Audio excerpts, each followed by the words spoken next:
Bus routes are busy, but the number of drivers is low, forcing some companies to depend on substitute drivers to fill in. But with so much pressure to find drivers, NBC15's Hannah Anderson looked into the hiring process to make sure companies and districts aren't cutting corners to fill the seats.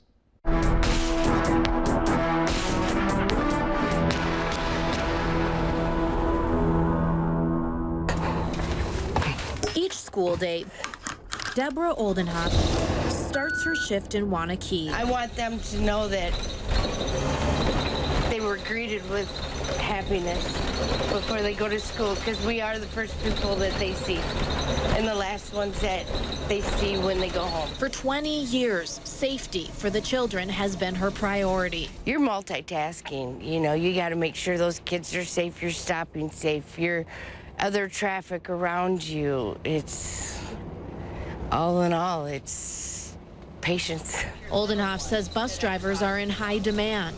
You will never be without work, that's for sure. But even a 20-hour-a-week schedule, $17 an hour, and a $1,600 signing bonus aren't enough to fill the driver's seats. It's extremely important to get solid people. Lamer's assistant manager, Tom Ludlow, picks up shifts from time to time to cover routes. We're not willing to relax our standards. According to the Wisconsin DMV, 2017 saw the lowest number of school bus drivers in the last decade, 2,000 fewer drivers than in 2008. Ludlow says background checks and drug tests aren't the roadblock for new bus drivers. It's the process to get a commercial driver's license. There's a lot of hurdles that you have to jump through. To get a CDL, a person has to pass a criminal background check, a DOT-approved physical, and pass 4 written tests. And that's before the person even gets behind the wheel. I don't know what more you could add to make it stricter so that nobody fell through the cracks. That would almost be impossible. After those tests, a person would get a driver permit, an additional skills test. Some companies go further and add additional screening. If successfully passed, then the driver may operate in a school district. The reason for the process is safety and to try to prevent accidents. All the bus companies strive to keep things safe. We certainly don't want unsafe equipment out there. We don't want unsafe drivers out there. We don't want the children at risk. Keeping children safe. It's a timeless goal for Oldenhoff, and it's the purpose of a system in place to keep it that way. It is a lot of work to get started, but once you get going, it's worth it. Because the children are worth it.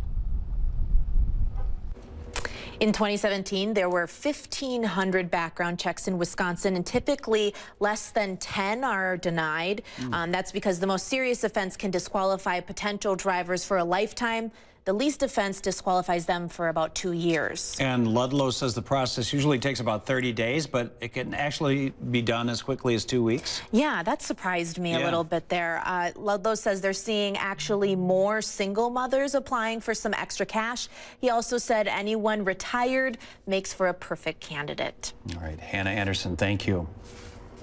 A possible solution is in the works in the Reedsburg School District. There, the bus driver shortage is impacting the entire school day. The district administrator, Patrick Rudy, says it's like moving chess pieces around to cover shifts. Parents should be concerned and giving some thought to how can we find and attract good quality drivers, because we are putting their children and their friends' children on a school bus driving down the road, and we want that to be as safe an experience as possible. There is a new partnership between the Reedsburg School District and Land's End, where the company lets employees double up as drivers for part of their day. 3 to 4 people have tried the program. None have completed it yet. Now, if you have an investigative tip for Hannah Anderson to follow up on, she wants to hear from you. Send her a message directly on her Facebook page, Hannah Anderson, NBC15, or email news@nbc15.com. But be sure to put in the subject line, NBC15 Investigates.